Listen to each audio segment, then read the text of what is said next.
যিশু যখন পৃথিবীর পথে হাঁটা শুরু করলেন, প্রকৃতি নিজেই যেন তাকে অভিবাদন জানাতে এগিয়ে এল। তার পা যেখানে পড়ল, সেখানে হাওয়া নরম হয়ে দুলতে লাগল।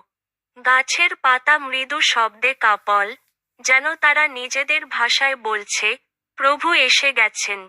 দূর থেকে সমুদ্রের গর্জন ধীরে ধীরে থেমে এলো, আর ঢেউগুলো শান্ত হয়ে তার পথে আলোর মতো সরতে থাকল। যেন সমুদ্র নিজেই পথ করে দিচ্ছে তার মহিমার সম্মানে। আকাশের মেঘের কিনারা সোনালি রঙে দীপ্ত হয়ে উঠল, সূর্য যেন আরো কোমল আলোয় তাকে আলোকিত করল, এবং পাখিরা একসাথে উড়ে এসে মাথার ওপরে বৃত্ত তৈরি করল। যেন স্বর্গীয় নৃত্যভঙ্গিতে তাকে সঙ্গ দিচ্ছে। পাহাড়গুলো নীরবে দাঁড়িয়ে রইল। তাদের কঠিন রূপও যেন কোমল হয়ে গেল, যেন চিরকালীন শিলাগুলোও তার উপস্থিতিতে নত হয়ে আছে। পথের ধারে ফুটে থাকা ছোট ছোট ফুলগুলোও বাতাসে আরো উজ্জ্বল হয়ে ফুটে উঠল, রং যেন হঠাৎ আরো গাঢ়, আরো প্রাণবন্ত হয়ে উঠল। তার উপস্থিতি প্রকৃতির প্রতিটি কণা ছুঁয়ে গেল, মাটি, জল, হাওয়া, আলো, সবই যেন নতুন প্রাণ পেল। এই যেন সৃষ্টির প্রতিটি অংশ বুঝে গেল। যাকে তারা অপেক্ষা করছিল যুগের পর যুগ, তিনি এখন তাদের মাঝেই হেঁটে চলেছেন। প্রকৃতি আর যিশু এক হয়ে উঠল এক পবিত্র সুরে, যেখানে শান্তি এবং ঐশ্বর্যের মিলন।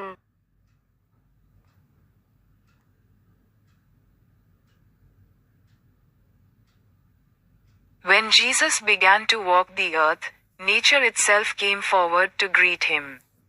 The breeze softly swayed where his feet touched, and the leaves of the trees rustled softly, as if they were saying in their own language, "The Lord has come." The distant roar of the sea gradually ceased, and the waves calmed down and moved like light in his path, as if the sea itself was making way in honor of his majesty.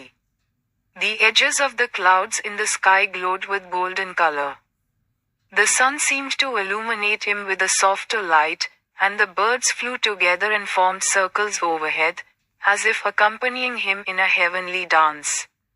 The mountains stood silent, their hard forms softened, as if even the eternal rocks bowed in his presence. The little flowers that bloomed by the wayside also bloomed brighter in the air, their colors suddenly becoming darker, more vibrant. His presence touched every particle of nature, the earth, the water, the air, the light, all seemed to have a new life. It was as if every part of creation understood that the one they had been waiting for ages, he was now walking among them. Nature and Jesus became one in a sacred melody, where peace and richness met.